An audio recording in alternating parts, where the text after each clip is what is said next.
ministro Edson Fachin vota pela aplicação da lei do racismo em casos de homofobia e transfobia. A falta de lei específica até este momento inviabiliza o exercício de direitos, porque a própria Constituição prevê que a lei deve punir criminalmente a discriminação de gênero. O Tribunal de Justiça do Rio realiza a primeira mediação entre o Flamengo e famílias dos atletas vítimas do incêndio no Ninho do Urubu. Negado o seguimento de recurso do ex-presidente Lula contra a condenação no caso do triplex do Guarujá. E na série sobre os 87 anos da Justiça Eleitoral, como a implantação da Justiça Especializada no Brasil contribuiu para o processo de fortalecimento e consolidação da democracia. As primeiras eleições presidenciais diretas vieram em 1989, logo depois do regime militar.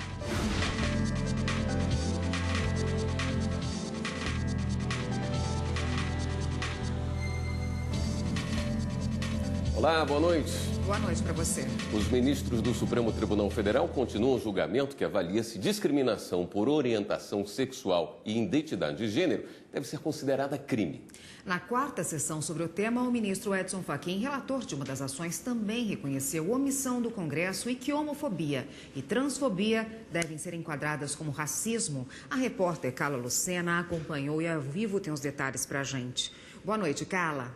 Olá, Érica, boa noite para você, boa noite a todos. E olha só, hoje então tivemos aí a quarta sessão plenária aqui no Supremo Tribunal Federal dedicada a discutir a criminalização da homofobia e da transfobia no país. Até o momento já tivemos o voto de 4 ministros e todos consideraram que há sim omissão do Congresso Nacional em não editar lei específica criminalizando atos homofóbicos e transfóbicos. Os ministros também consideraram que enquanto não houver essa lei por parte do Congresso, todos esses casos de homofobia e transfobia devem ser enquadrados na lei de racismo. Essa é uma lei de 1989 e traz aí punições para quem discriminar por conta da raça, da cor, da opção religiosa e também pela procedência nacional. A sessão de hoje, então, ela foi retomada com o voto do ministro Edson Fachin, que é o relator de uma das duas ações que estão em tramitação aqui no Supremo. O ministro inicialmente disse que caberia sim ao STF julgar esta ação justamente por reconhecer a omissão do Congresso e ainda pelo direito subjetivo dessas pessoas de terem uma lei específica. Vamos agora acompanhar na reportagem como foi o início da sessão de hoje. Ao reconhecer a omissão do Congresso, o ministro Edson Fachin, relator do mandado de injunção, disse que casos de homofobia e transfobia são uma forma de racismo. Ele afirmou que o país não pode tolerar situações de preconceito e discriminação. O direito de cada um de nós ser o que somos está na exata medida do outro, que nos é diferente, ser o que é. Toda pessoa deve ser protegida contra qualquer ato que atinja sua dignidade. A dignidade da pessoa humana não pode, por evidente, ser invocada de forma retórica, como se fosse, permite-me a expressão, como um grande guarda-chuva acolhedor de qualquer argumento, em razão da sua amplitude. O ministro Fachin citou decisões e tratados internacionais em que o Brasil é signatário e que falam sobre a obrigatoriedade de combater todas as formas de discriminação. Ele concluiu que o STF não está criando um novo tipo penal, mas que a falta de lei específica impede a garantia de direitos. A falta de lei específica até este momento inviabiliza o exercício de direitos, porque a própria Constituição prevê que a lei deve punir criminalmente a discriminação de gênero. Na sessão desta quinta-feira, o ministro Celso de Mello, relator de outra ação sobre o mesmo tema, voltou a falar. Agora, na ação de relatoria do ministro Edson Fachin, e acompanhou o colega nas mesmas conclusões. Está-se a invocar legislação penal já existente, está-se a invocar legislação penal editada pelo Congresso Nacional, está-se a proceder-se a uma adequação, a uma subsunção de condutas homotransfóbicas à própria noção de racismo, de prática racista. O ministro Alexandre de Moraes foi o terceiro a reconhecer demora do Congresso em não aprovar lei. Disse que a população LGBTI é o único grupo de minorias que nos últimos 30 anos de Constituição não foi contemplado com lei específica. Não houve, por parte do Congresso, em momento algum, nenhuma dúvida que a ampla proteção a esses grupos vulneráveis dependia também de lei penal. O único grupo que nesses 30 anos ficou excluído foi o grupo relacionado à orientação sexual e identidade de gênero. A consultora jurídica da TV Justiça, Karina Zuccolotto, está aqui e tem outras informações sobre a sessão plenária de hoje. Boa noite, Karina. Boa noite, William. Boa noite, Karina. Depois do intervalo, o ministro Alexandre de Moraes concluiu o voto e o ministro Barroso também votou, né? Exatamente. O ministro Luiz Roberto Barroso acabou seguindo também a mesma linha do ministro Celso de Mello, acompanhou na integralidade e avançou só um pouquinho diferente do ministro Celso de Mello, Fachin e Alexandre de Moraes, para entender que quando houvessem essas condutas envolvendo homofobia ou transfobia, que elas fossem consideradas pelos juízes como situações agravantes ou qualificadoras, motivo fútil ou torpe. E aí, somente nesse ponto que ele acabou divergindo.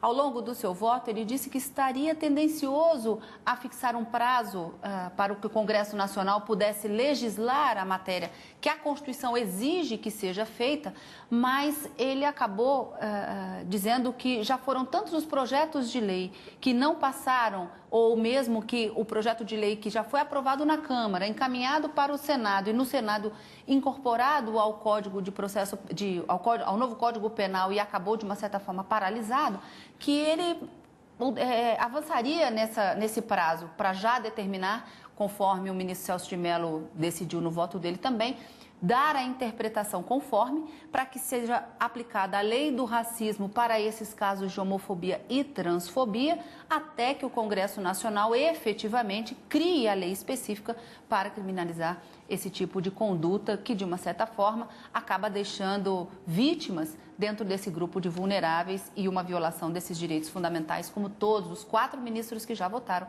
decidiram até o presente momento. Bom, a cobertura completa no Plenárias no final de semana, né? Exatamente. E nesse final de semana a gente deve trabalhar um pouquinho nesses votos que foram apresentados, tanto do ministro Celso quanto do ministro Fachin, a conclusão do voto do ministro Celso, mas a certeza de que ainda não temos uma certeza de que esse tema volta para a semana que vem. O ministro Dias Toffoli, ao finalzinho da sessão, disse que já foram 4 sessões plenárias dedicadas a esse tema e que ainda vai reavaliar a agenda para saber se o tema volta na próxima quarta-feira. Então, ainda há uma dúvida sobre a data de retorno desse tema ao plenário. Temos que aguardar. Ok, Karina, obrigado mais uma vez por estar aqui com a gente. Eu que agradeço. O Núcleo Permanente de Métodos Consensuais de Solução de Conflitos do Tribunal de Justiça do Rio de Janeiro realizou hoje a primeira audiência de mediação entre o Flamengo e representantes das famílias dos atletas que morreram vítimas do incêndio no Centro de Treinamento Ninho do Urubu. O processo de mediação foi instaurado pelo desembargador César Cury a pedido do Flamengo. Inicialmente envolverá os representantes das famílias dos 10 atletas que morreram no incêndio e dos outros 3 feridos.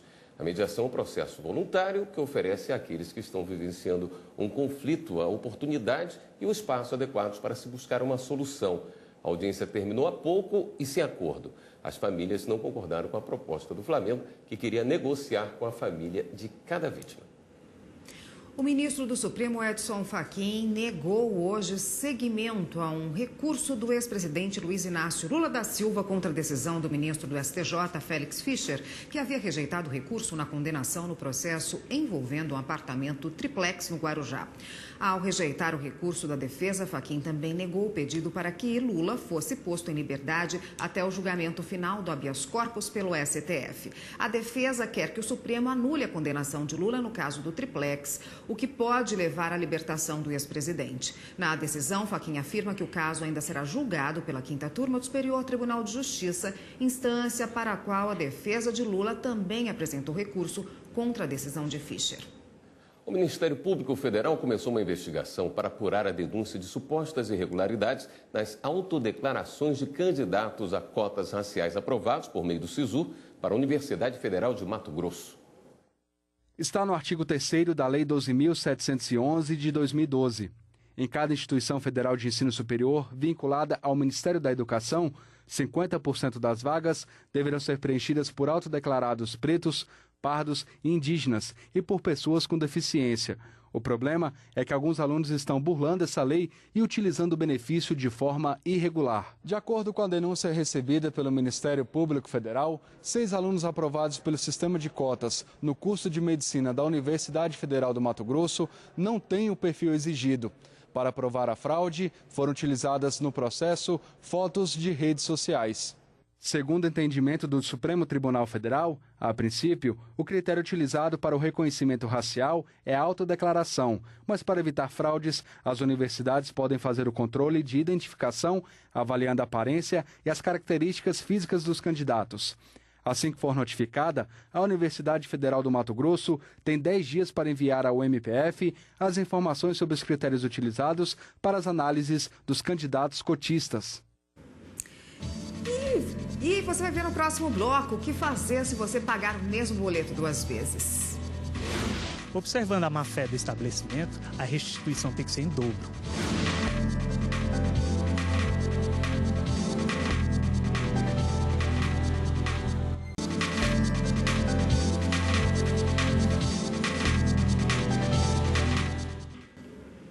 A compra de produto alimentício contaminado por corpo estranho, mesmo que ele não tenha sido ingerido, dá direito à reparação por dano moral.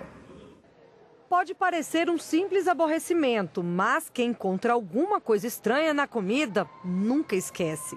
O bicho dentro do pão e tinha colegas perto, viram o momento que eu fiquei desesperado com as larvas caindo, que era bastante, não era pouco. Depois de um tempo eu comecei a sentir a queimação. O radialista, que mora em Brasília, procurou um médico e descobriu que estava com princípio de infecção intestinal. Precisou ficar afastado um dia do trabalho e tomar medicamentos para evitar que a infecção se agravasse. Rodrigo conta que procurou a padaria onde comprou o salgado e o próprio gerente reconheceu o erro. Uma moradora do Rio de Janeiro também passou pela mesma situação. Ela comprou um bombom e quando abriu, percebeu que ele estava com larvas. A mulher entrou na justiça para receber indenização por danos morais e materiais e o pedido foi aceito em primeira instância. O juízo condenou a loja que vendeu o produto e a fabricante a pagar R$10 mil à consumidora. Mas o Tribunal de Justiça Fluminense negou os danos morais por entender que não ficou comprovada a ingestão das larvas. As empresas deveriam apenas devolver o valor da compra. A relatora no STJ, ministra Nancy Andrighi, explicou que a jurisprudência da Corte está consolidada no sentido de que há dano moral quando o produto alimentício em condições impróprias é consumido, ainda que parcialmente, especialmente quando apresenta situação de insalubridade capaz de oferecer risco à saúde. No caso analisado, a ministra destacou que a presença de larvas no interior dos bombons, mesmo que o produto não tenha sido ingerido, caracterizou o defeito do produto e expôs o consumidor a risco concreto de dano à saúde e à segurança. Você já pagou um boleto 2 vezes ou se confundiu na hora de pagar uma conta e deu dinheiro a mais? Pois é, saiba como agir e não ficar no prejuízo. Se houver má-fé da loja, a justiça pode determinar o pagamento em dobro como punição. Um momento de descuido se tornou um grande problema para a Francine. Na hora de pagar um boleto de R$ 12,80, ela digitou o valor errado e pagou R$4 mil. Assim que viu o erro, entrou em contato com a loja de roupa, abriu vários processos administrativos e ainda não conseguiu o dinheiro de volta. Eu acho que eu não tenho que esperar tanto tempo para reaver um dinheiro, claro que foi de um erro meu, mas que eles conseguem ver o crédito lá de um boleto que seria de R$ 12,80 e que foi pago R$4 mil. Não existe um levantamento específico com o número de pessoas que passam por este problema. Mas, segundo estimativas estimativas feitas por sites de reclamação, valores e datas erradas em boletos são as principais queixas dos consumidores. Nesses casos, a recomendação jurídica é realmente tentar resolver com a empresa que recebeu o valor a mais e pedir o estorno. Se o problema não for resolvido, o consumidor deve procurar o PROCON e até entrar com uma ação no juizado especial. Observando a má-fé do estabelecimento, a restituição tem que ser em dobro, por causa da sucessiva tentativa de amigável de resolução do conflito. Não sendo isto, resolve-se na justiça com essa penalidade. O ministro Marco Aurélio, do Supremo Tribunal Federal, determinou o envio da apuração sobre supostos repasses por meio de Caixa 2 ao ministro da Casa Civil, Onyx Lorenzoni, para o TRE do Rio Grande do Sul. Os recursos teriam sido enviados pela JF. Caberá agora ao TRE analisar se abre inquérito ou não. Em 2017, o atual ministro da Casa Civil admitiu ter recebido R$100 mil da empresa para a campanha de 2014. O valor não foi declarado à Justiça Eleitoral. Em novembro do ano passado, delatores da JF entregaram à PGR uma planilha que, segundo eles, comprova que o ministro teria recebido um segundo repasse de R$100 mil em 2012. A decisão do ministro Marco Aurélio foi tomada após pedido da PGR, que sustentou que o foro privilegiado junto ao STF foi restrito a casos ocorridos durante o exercício do cargo e que tenham relação com o posto ocupado. Uma fábrica de brinquedos se comprometeu a pagar R$500 mil em brinquedos e a construir brinquedotecas em escolas públicas e hospitais para evitar processo na Justiça do Trabalho. A empresa foi alvo de ação do Ministério Público do Trabalho, que pedia a condenação da marca por prática antissindical. O caso teve início após uma ação movida pelo Ministério Público do Trabalho. O MPT pedia a condenação da fábrica de brinquedos Starcom, da marca Estrela, por dano moral coletivo. O pedido de reparação foi feito depois que a fábrica se instalou no município de Ribeirópolis, no interior de Sergipe. Na época, foram fundados 2 sindicatos representantes dos trabalhadores, mas apenas um deles foi reconhecido pela empresa, o que, de acordo com o Ministério Público, caracterizaria a prática antissindical. Na tentativa de buscar uma solução favorável a ambas as partes, a fábrica de brinquedos solicitou uma audiência de conciliação com o MPT.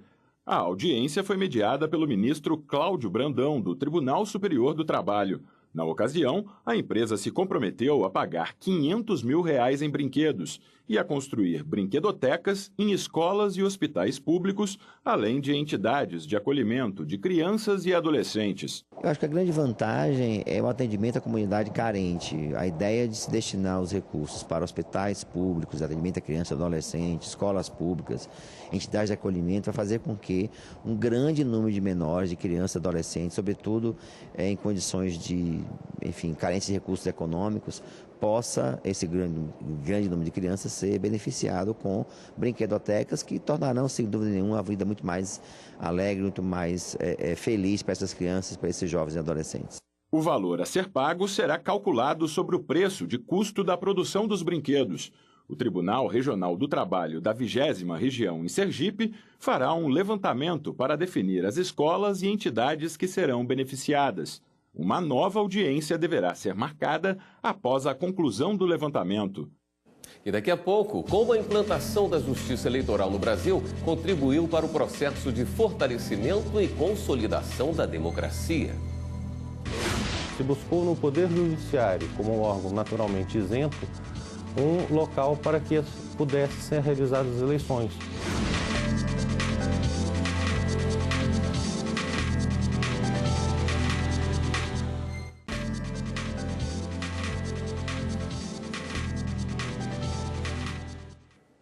O Tribunal de Justiça da Paraíba abraça a campanha Meu Corpo Não É Sua Folia, voltada à prevenção e à denúncia de crimes de importunação sexual e violência doméstica. O frevo, intitulado Meu Corpo Não É Sua Folia, criado pelo cantor Fuba, já está sendo veiculado em todos os veículos de comunicação, incluindo as mídias sociais. A vice-governadora Lígia Feliciano reiterou o apoio do governo do estado em prol da causa. Que tenha também uma conscientização de todos os homens, né, que vão brincar, que conquiste as mulheres, mas não importune, respeite, porque a mulher merece respeito. A campanha potencializará a denúncia das ocorrências à polícia. Caso não haja uma delegacia especializada de atendimento à mulher no município, as denúncias devem ser feitas em qualquer delegacia ou pelos telefones 197 para importunação e 190 para violência doméstica. Qualquer mulher que sofra qualquer tipo de importunação, de perturbação do indivíduo que tente praticar com ela um ato em que ela não dê a sua permissão, ele pode responder ser enquadrado na lei da importunação sexual. É um crime que vem hoje com uma pena de 1 a 5 anos. Ele pode gerar, sim, uma prisão em flagrante, mas precisa, para ser configurado, que essa conduta fique comprovada. A campanha estará em ação entre os dias 21 de fevereiro e 5 de março. 100 mil leques foram impressos com informações sobre o tema e serão distribuídos para os foliões no período carnavalesco. E agora vamos dar um giro na rede para saber das últimas notícias.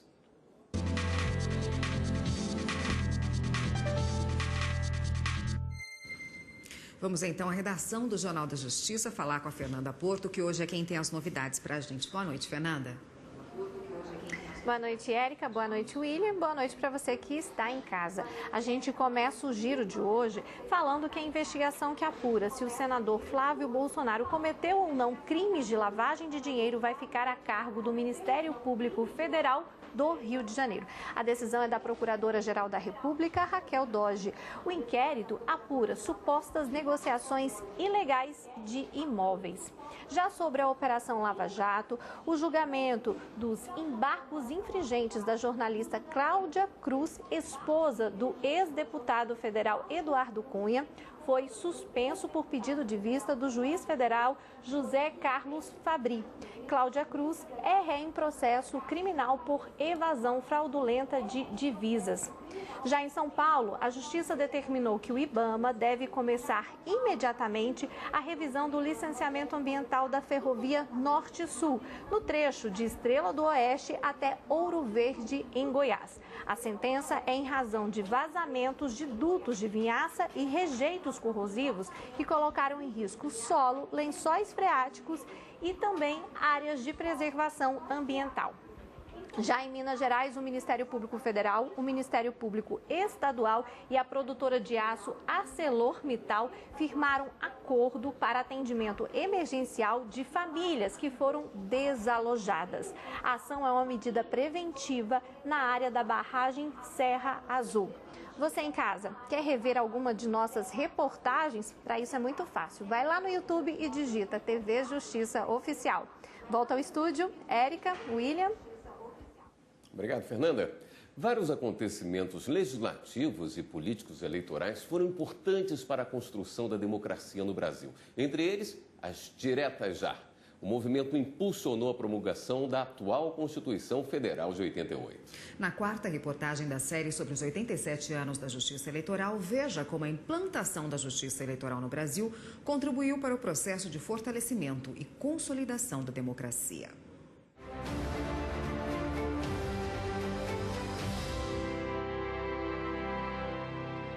As eleições no Brasil são realizadas há quase 5 séculos. Isso mesmo, 500 anos. As primeiras datam da época em que o Brasil foi colonizado pelos portugueses. Apesar da existência de regras para a escolha dos representantes, eles nem sempre chegaram ao poder de forma democrática. Foi necessário implantar uma justiça especializada para que a real democracia fizesse parte de todas as etapas das eleições. Se buscou no Poder Judiciário, como um órgão naturalmente isento, um local para que pudessem ser realizadas as eleições.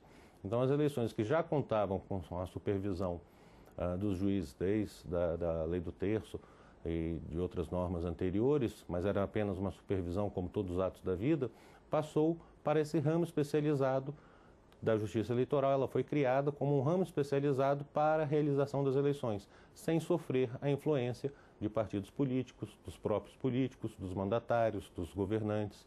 Então foi uma forma de se trazer isenção para a realização do processo democrático. Desde então, já se passaram 87 anos. De lá para cá, vários acontecimentos legislativos e políticos eleitorais foram de grande importância para a construção da democracia no Brasil. Entre eles, o movimento pelas diretas já. Milhões de pessoas foram às ruas pela retomada das eleições diretas ao cargo de presidente da República no Brasil. O movimento impulsionou a promulgação da atual Constituição Federal, também conhecida como Constituição Cidadã. Declaro promulgada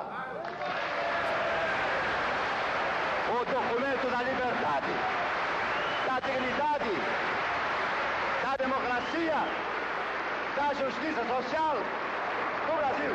Que Deus nos ajude que isto se cumpra.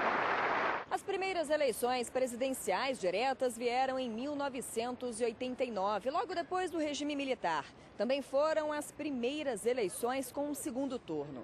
4 anos depois, em 93, o povo participou de um plebiscito. Os eleitores foram às urnas e votaram a favor do regime republicano e do sistema presidencialista no Brasil. Em 2005, foi realizado o referendo do desarmamento. Mais de 95 milhões de pessoas opinaram sobre a proibição do comércio de armas de fogo e munições no país. Um marco no avanço da democracia participativa. Avanço que ainda se reflete em números. Em 1988, quando o país passou a ser um Estado democrático de direito, havia quase 76 milhões de eleitores. 30 anos depois, esse número superou a marca de 147 milhões, um aumento de 94%. Seria horrível, né? Você não poder ter liberdade de voto, escolha do que você quer. É importante ter democracia no país, né? Thelma veio de Moçambique. Há 3 anos mora no Brasil e afirma: não se imagina vivendo num país em que não possa exercer a cidadania por meio do voto. Acho que as pessoas devem ter direito a expressar-se, não é? E também ter a possibilidade de poder trocar de opinião, ter um governo, trocar de governo e se o governo não esteja a funcionar bem. Amanhã, na última reportagem da série sobre os 87 anos da Justiça Eleitoral, conheça as composições e as sedes do TSE. Do Rio de Janeiro, a atual em Brasília, que é um marco em tecnologia e sustentabilidade. Esta edição do Jornal da Justiça fica por aqui. Boa noite para você. Continue com a programação da TV Justiça e a gente se vê amanhã. Até lá.